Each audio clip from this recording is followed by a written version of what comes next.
that stat's good. This time we'd like to welcome the Razorbacks, Coach Eric Musselman, guard Ricky Council, and guard Devontae Davis. Congratulations, Coach. If you can welcome us with an opening statement. Really proud of our team for leading for 37 minutes. Obviously, the first basket of the game was a post up to Hawkins, and then after that, I thought we played great basketball. We were able to survive their run in the second half, and obviously 22 for 29 from the foul line. Shooting 76% in a big game, a winner or go home game. John Daly will be happy. He gives me texts after every game about our free throw shooting. So I'm sure John will give me a positive text tonight on our foul shooting. But our rebounding was a big key. It felt like Illinois was so long, so tall, maybe one of the most, if not the most athletic team in the Big Ten. I thought we did a phenomenal job by being +7 on the glass. Okay, again, please silence your phones, and no recording of this press conference is allowed. Raise your hand. You have a question, our microphone holders will get to you. Questions for the coach or athletes? Okay, on the aisle. Okay, so for Eric or anybody? Anybody at the dais is available. Okay, well, maybe everybody could take us. Eric first and Ricky, Devo, just go that way. Obviously, we know holding leads away from home has been an issue, and today you guys closed out the game. What was the key to closing out the game the way you want to close it out?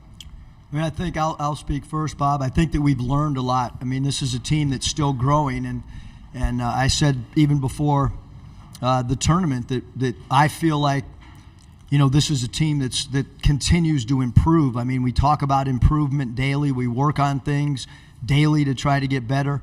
There's been other teams that maybe, have plateaued. Maybe a couple of our teams at Nevada, we were old, veteran guys, and maybe at some point, we were just trying to save legs. But this team is a team that's of continuous improvement. Yeah, it's been a common theme all year. Letting go at the last minute, losing close games. That happened 5+ times this year. So for me, I just kept looking at the scoreboard, knowing how much we're up, how much time was left, and emphasizing that to my teammates on the floor. And we were just really smart tonight. So, just like they said. And I think the third thing is just wanting to win. I think we all wanted to win. We know we wanted it really bad, and me and Coach Muss and the other guys that's been in this position before has been teaching and preaching like this is going to feel good if we pull it off, And so I'm glad the guys that haven't never experienced it has got this experience, and we're going to get ready for the next game for sure. We're going to go across the aisle on the right side. Please give your name and affiliation. Devo, Ty Richardson, ESPN Arkansas. Hawkstats put out that in 6 of your 9 postseason games, you've had double-digit points. And I know leading up to this, you kind of transitioned to a veteran. What did you feel like clicked for you tonight? Just playing within the flow. Our team as a whole, we start, I guess you could say, pushing the tempo, starting with our defense. And so I think our defense got it started in the team. I think we held it strong, and we did what we needed to do on the offensive end, which is executing and getting downhill and executing our free throws. And with that being said, I think the entire team did really good, emphasizing the game and managing the game. On the aisle. This is for Eric and Ricky. Maybe you guys could both say what you thought of Devo's play. And, of course, Eric, like Ty just said, Devo's been really good for you in these postseason games. What do you think has been the key to that? He's got great mental toughness, and, I think that he knows that I really believe in him, really trust in him, whether he's on the ball, whether he's off the ball, and certainly the defensive assignment that he gets assigned to on a nightly basis. So, there's often times where there's just a connection and a belief that he's going to come up in big moments. And certainly tonight was another one that he was able to do that for us with his scoring and let's face it, his defense as well. He was phenomenal defensively again. Just the experience of being in an NCAA tournament. I'm pretty sure he's been in a tournament since he's been at Arkansas. So I know he's played big games before and made big shots. So it's really nothing new to him. I feel like experience in an NCAA tournament, those experienced teams win if you look back at it. So he's been here before, so he had a real good game tonight. We needed those points and the defense, of course. You guys held Illinois down pretty good shooting-wise, turned them over a lot. What was working for the defense today? Well, we just felt with their size that if we didn't, if we didn't put pressure and pick up, three-quarters court, that we were doing ourselves a disservice. Shannon is a player that's one of the hardest covers in college basketball because of his versatility. He's a great scorer, and we just felt like if we could, somehow try to speed them up a little bit, that it might be to our advantage. And I do think that the 17 turnovers that were caused and the 12 steals was maybe as crucial as any stat that you look at once the final buzzer happened. We're going to go on my left side. Okay. Go ahead, sir. Steve Greenberg from the Chicago Sun-Times. This is for anybody, but I suppose mainly for you, Eric. I think Coleman Hawkins, I think, took Devo down into the post to start the scoring, and then didn't see it again. Were you surprised that? And was that something? You mentioned their size. He's their tallest guy who plays. Yeah, I mean, he's certainly a really good player. Coleman is, and that was I think that was kind of maybe off the jump ball that we were a little bit. Devo was actually assigned to number 0, Terrence Shannon, and somehow we got in a cross match. That's kind of on us, and I thought that Illinois did a really good job of reading that, because obviously Devo's a point guard for us or an off guard, and we went with a unique lineup. We've kind of been changing lineups based on, and so we were really small. That was actually Ricky's assignment, but Devo somehow ended up on him, and they did a good job reading it. But I don't know if Devo was on Hawkins again after that possession, because that was kind of a mess up on our part and a really good read on their part. Stay on my left side on the aisle. Go ahead. Eric, Adam Teicher, ESPN. How do you feel like you match up against Kansas? Well, haven't really, I didn't come over early to scout the game. Our belief has always been, I'm coming on the team bus with the players, and just making sure that we were focused for this game and never look ahead. And I don't think you can in this tournament. We did have, our assistants were all here and watched the game because we needed to prep. We're ready right now to go have a meeting. The guys they probably already have scouting reports texted to them on their phones. So our staff's ready. I'm not right now. Going to go on my right side. Eric, I think a lot of Arkansas fans identify with Kamani Johnson and the effort that he plays. How do you think he impacted the game immediately from the jump, opening tip?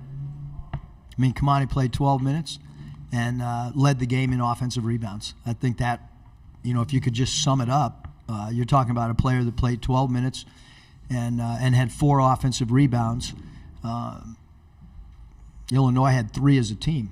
So defensive rebounding was really important, but Kamani's aggressiveness, and that's why he got the start tonight, is NCAA experience. This was our first game. Now all the guys that checked into the game, they all now have experience. So I don't know what we'll do against Kansas until we start diving in and really look at matchups and so on and so forth. But I thought Kamani did a phenomenal job for us setting the tone early on the offensive glass, and I thought he gives us a physicality obviously as well. We have less than 4 minutes in this press conference. Will Kennedy, Des Moines Register. Ricky and Devo, you had that 15-point lead, sort of whittled down to 5 with about 2.5 minutes left. I don't think you scored in about 3 minutes. What was sort of the vibe in that huddle before you came out and sort of extended that lead and ran away with it? Start with Ricky first. Pretty much just flashbacks. Like I said earlier, we was in this position many times before. We'll be up 10, up 12 halftime, and then it started dwindling down, and the other team takes the lead. So just keeping that mindset, we got to win the game. We all want to win, and just keeping our foot on the gas and not giving up. Coach gave positive energy, and we gave a positive energy to each other, so we just didn't let up, and we ended up extending the lead back. Yeah, same as what Ricky said. I think just trying to play hard and get a stop. That's what we really needed. Of course, basketball is all about running, so they made a run and we just tried to stop it. And I think they made quite a bit of a run, but I think we withheld our lead, and I think we took care of business after their little run they had in the second half. And we had free throws. We're going to go to the left side. Eric, I don't think Jordan had real eye-popping stats points-wise or whatever. But, man, I think you guys were like plus 21 or plus 22. I don't have it in front of me. Plus 22. Plus yep. 22, okay. I'm good at math. Why were you guys plus 22 when Jordan was on the court? He did everything. I mean, he got loose balls. He altered shots. He ran the floor hard, both offensively and defensively. Gave great support defense to his teammates. I thought he put great heat on the ball, great pressure on the ball. He rushed the quarterback.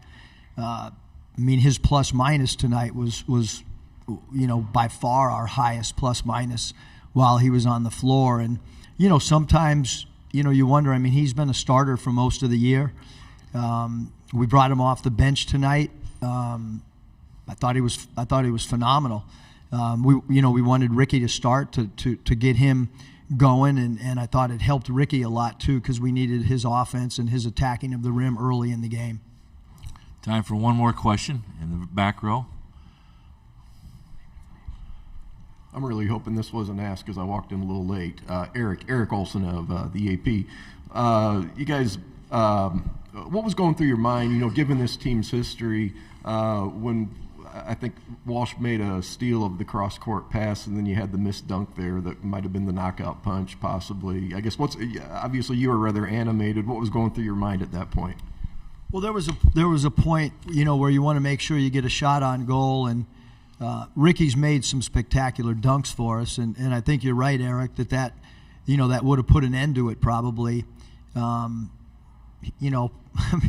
whatever, I don't know, other than the fact that I kind of allow our team to do that type of stuff. I've never told them not to throw lobs, and I just felt at that time we maybe could have milked the clock on that particular possession. But, hey, you give a team offensive freedom and you're very demanding defensively, and that's kind of the philosophy that we've always had is allow these guys maybe to have a little bit more fun or a little bit more freedom offensively, but do exactly as we talk about from a scouting standpoint defensively. So I guess I got to kind of live with some of that stuff, and hey, we won. So Thank you very much, Coach. Congratulations. We'll see you guys tomorrow. sounds good. Yep. Appreciate it. Yeah.